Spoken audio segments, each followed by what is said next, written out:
कृष्णाच्या कुंडलीनुसार आजपासून 7व्या दिवशी कृष्णाचा मृत्यू होणार आहे। गुरुजी काय बोलताय तुम्ही? तुम्ही खोटं बोलताय। अशी कशी मरेल माझे कृष्ण? गुरुजी चुकतंय तुमचं काहीतरी। मी केलेलं फाकीत आजपर्यंत कधीही चुकलेलं नाही राया, आणि जर हे फाकीत चुकलं तर मी यापुढे कुंडली बघणं सोडून देईन। मी माझ्या कृष्णाला माझ्यापासून लांब नाही जाऊ देणार। मी अख्ख्या जगाशी लढीन, माझ्या कृष्णाला काय होऊ देणार नाही। या 7 दिवसात कृष्णाचा मृत्यू होणं हे तिचं प्रारब्ध आहे राया। मी आणि तू ते बदलू शकत नाही। मग मी त्या प्रारब्धाच्या आणि कृष्णाच्या मध्ये उभा आहे। मृत्यूला पण परतवून लावीन मी। वेडेपणा करू नकोस राया, तो काळ आहे आणि काळ कोणासाठीही थांबत नाही। मी त्याला थांबवीन। काळाच्या पण पुढचं प्रेम आहे माझं कृष्णावर, आणि हा काळ माझ्या कृष्णाला माझ्यापासून हिरावून नाही घेऊ शकत। मी कृष्णाला काहीच होऊ देणार नाही, आणि जर या 7 दिवसात तिला काही झालं तर यो राया पण जीव सोडेल। हरिओम हरिओम हरिओम।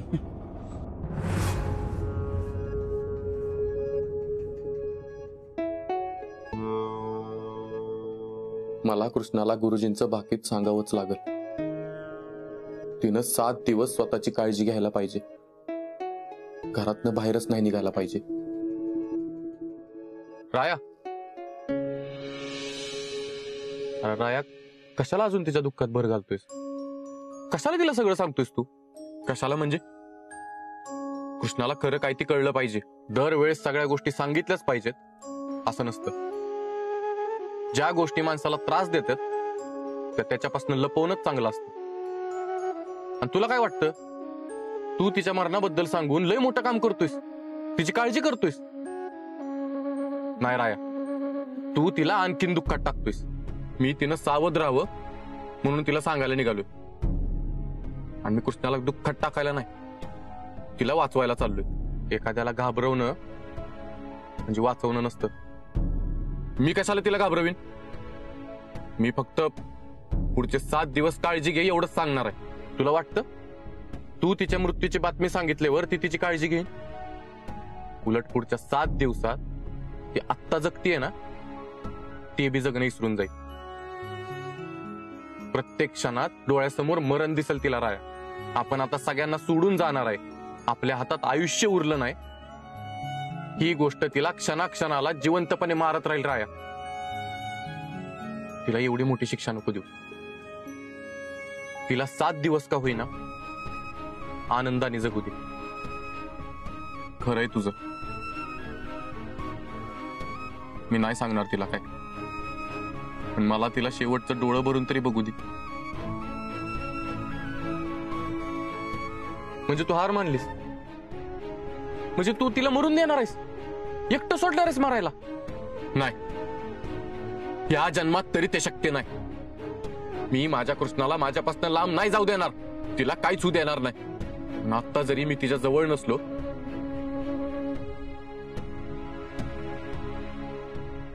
तरी मी तिला माझ्यापासून लांब बी नाही जाऊ देणार।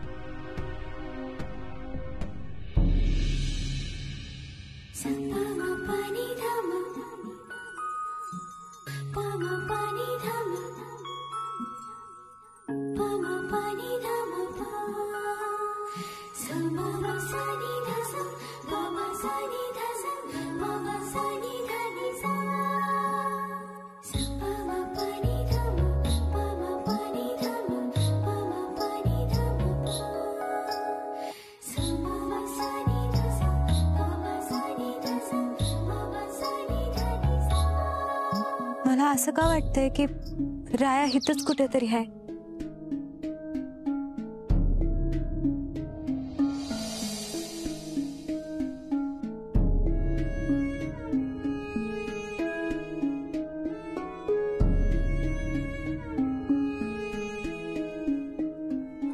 काय झालं कृष्णे?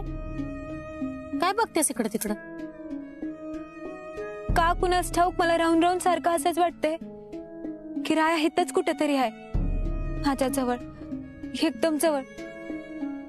कुठनं तरी लपून बघतोय मला. मला काय बी कळना झालंय. तुला रायांची लई आठवण येते, त्यांच्याशिवाय जगू शकत नाहीस तू. पण तुला आता त्यांना इसरायला पाहिजे. अगं नको त्यांच्या आठवणीत चौथाला इतकं बी झोकून देऊस की जिकडे तिकडे तुला त्यांचाच भास होईल. नाही मामे, माझं मन मला सांगतंय राया हितच कुठेतरी आहे. तू जा बघू, घरात जाऊन जेवणाचं बघ काय ते. जा.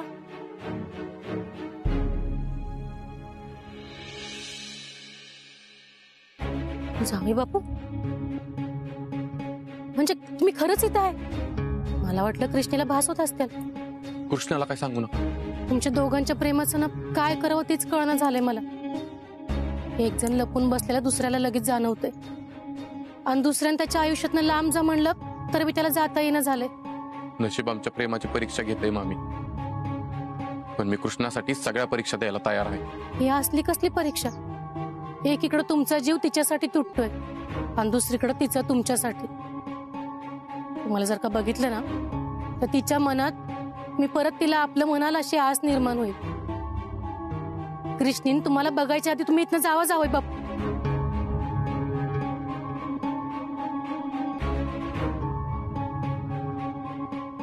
किती आभागी सासू आहे मी. एवढ्या चांगल्या जावयाला घरातनं जा म्हणून सांगावं लागते.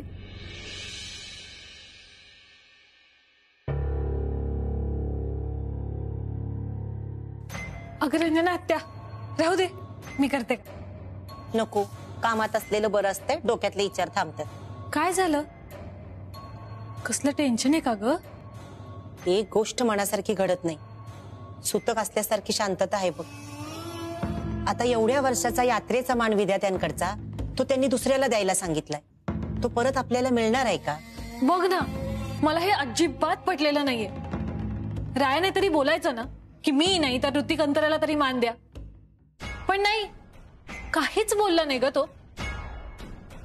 कुठे येतो? काय माहिती कुठं गेलाय ग, सकाळपासून दिसला नाही बघ. आधी घरातनं जाताना कुठं जातोय, कशासाठी जातोय सांगून जायचं, पण आता काहीच सांगत नाही बघ. असं वाटतंय त्यांनी कृष्णाशी नाही माझ्याशी नातं तोडले. आता एखाद्या आईला आपल्या लेकाचं भलं व्हावं असं वाटत असं तर त्यात काय चूक आहे तूच सांग बरं. रंजना आत्या, अगं तुझं काहीच चुकत नाहीये. उलट मी रायाच्या जागी असते तर ही अशी आई मिळाली म्हणून मी रोज देवाचे आभार मानले असते. माझी अजिबात इच्छा नाहीये रायाने देवाचा आभार मानावा अशी.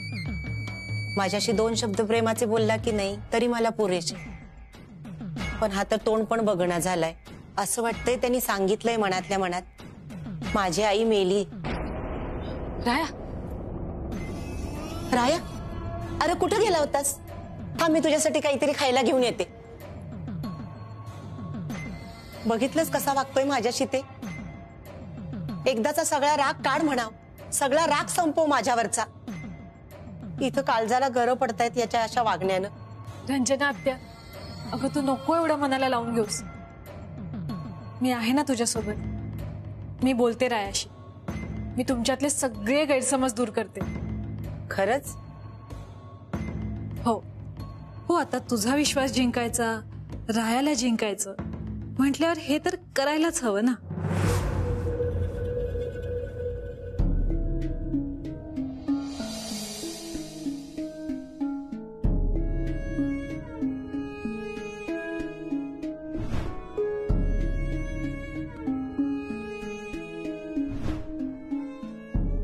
येत्या 7 दिवसात कृष्णाचा मृत्यू अटळ आहे.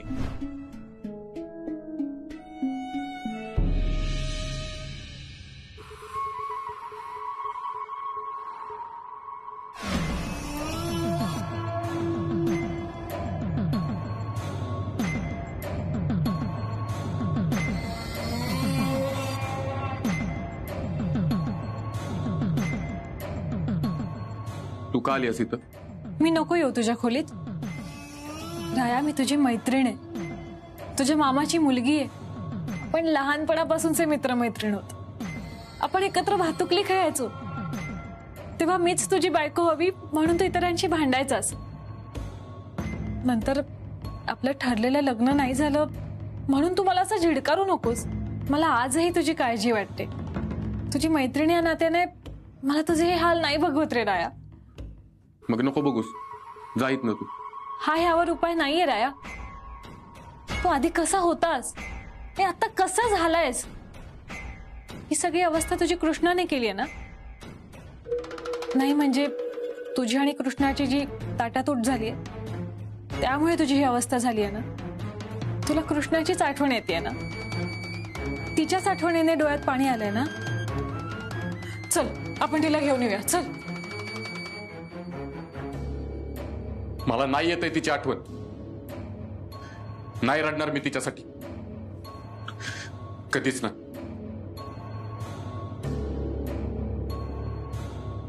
तसं असेल तर चांगलंच आहे राया. कुठल्याही कारणाने का असे ना मला तुझ्या डोळ्यात पाणी नाही बघायचं. मला खूप त्रास होतो तुला असं बघून. तुझं कृष्णाशी लग्न झालं नसतं तर आज या फोटोत मी असते. पण तुला माझ्या मैत्रीची किंमत नाही कळणार. मी तुझं दुःख हलकं करायचा प्रयत्न करते पण तू मला झिडकारतोस. मला नाही सहन होते. खूप त्रास होतो मला. खूप त्रास होतो रे. माझं नशीबच फुटकंय की तू नवरा म्हणून माझ्या नशिबात नाहीयेस आणि मित्र म्हणूनही नाही. थांबा तर, नको त्रास करून घेऊस. ह्या सगळ्यात तुझी काय बी चुकी नाहीये.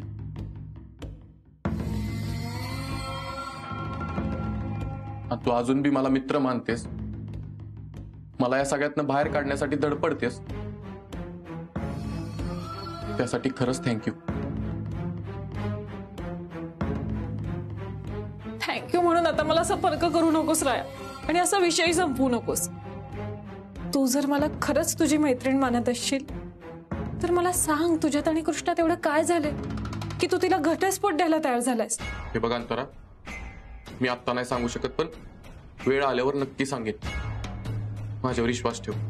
मग आता का नाही पण. अंतरा वाईस दिली तर मी सगळ्यात आधी तुलाच सांगेन, मग तर झालं. ठीक आहे मी वाट बघेन पण तू असा उदास नको राहूस. मी आहे तुझ्यासोबत. तू नको काळजी करूस.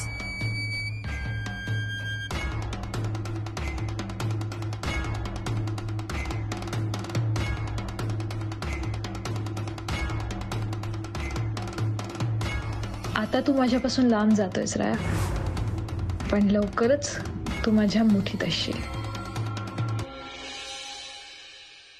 भाऊसाहेब आहेत का? नमस्कार.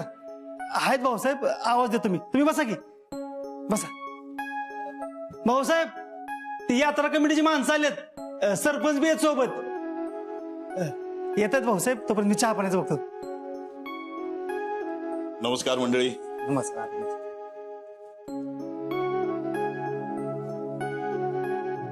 कुठवर आली यात्रेची तयारी? सगळ्या गोष्टी जिथल्या तिथं आहेत.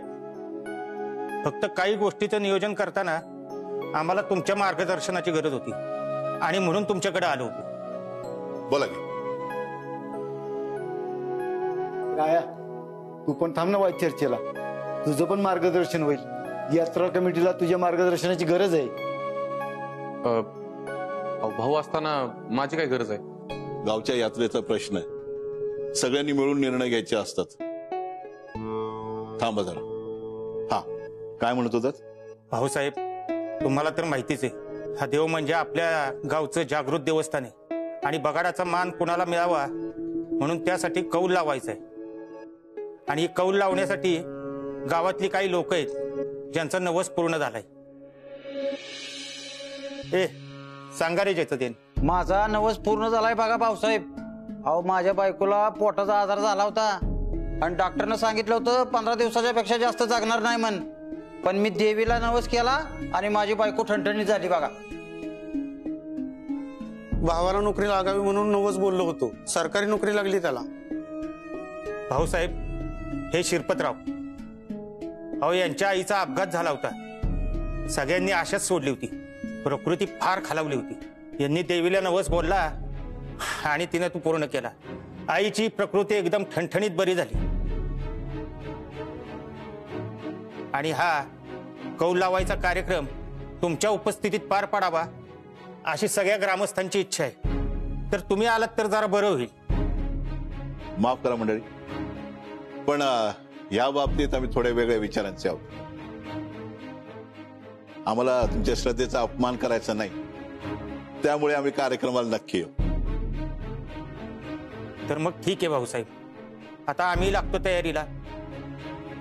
औरत, पालख्या, उत्सव देवीचा छबिना, कुस्त्यांचं मैदान, बैलगाड्याच्या शर्यती सगळ्याचं नियोजन चाललंच आहे. पण बगाडाच्या बाबतीत काही नियोजन होतं, त्याच्यावर तुम्ही एकदा नजर टाकावी म्हणून आलो होतो. हे बघितलं तर जरा बरं होईल.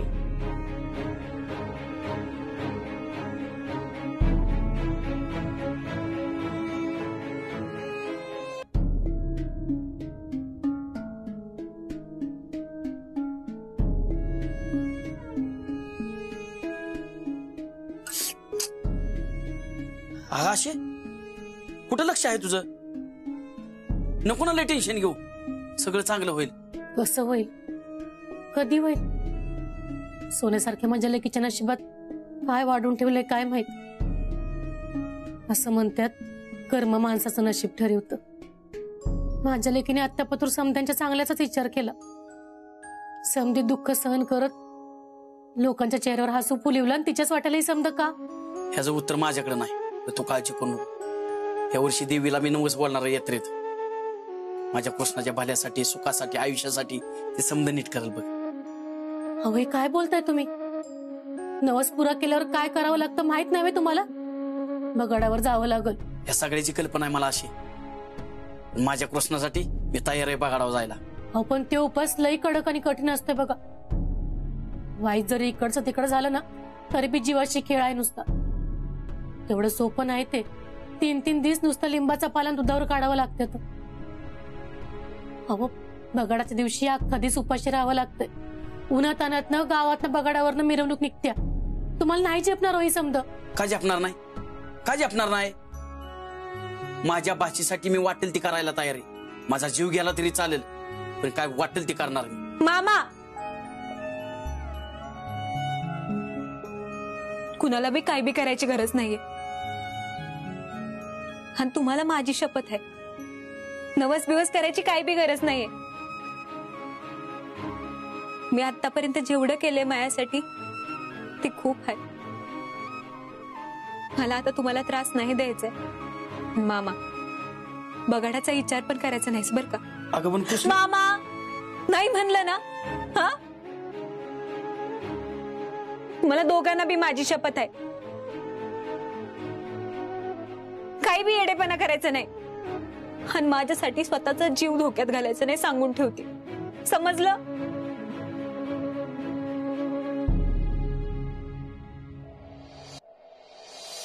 भाऊसाहेब, देवीला कौल लावायचा कार्यक्रम 2 दिवसात घेऊन टाकू.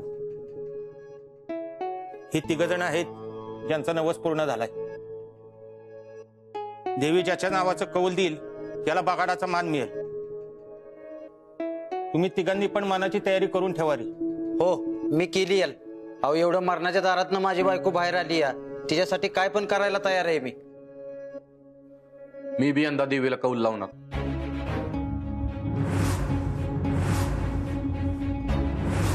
अहो पण तुमचं कोणचं नवस पूर्ण झालं म्हणून तुम्ही कौल लावताय? मी नवस पूर्ण झाला म्हणून नाही, तर नवस पूर्ण व्हावा म्हणून कौल लावणार आहे. अहो असं काय करताय छोटं मालक? ही आपली रीत नाही. अहो नवस पूर्ण झाल्यानंतर देवीला कौल लावायचा असतो या. मला बघायचं आहे देवीच्या दारात तरी मला न्याय मिळतोय का नाही. आणि देवी जर खरंच जागृत असेल आणि मनातली इच्छा पूर्ण करत असेल तर माझी बी इच्छा पूर्ण करत. त्यामुळेच मी हा कौल लावणार आहे. आणि ही माझ्या एकट्याचीच नाही, तर ही आता देवीची पण परीक्षा आहे.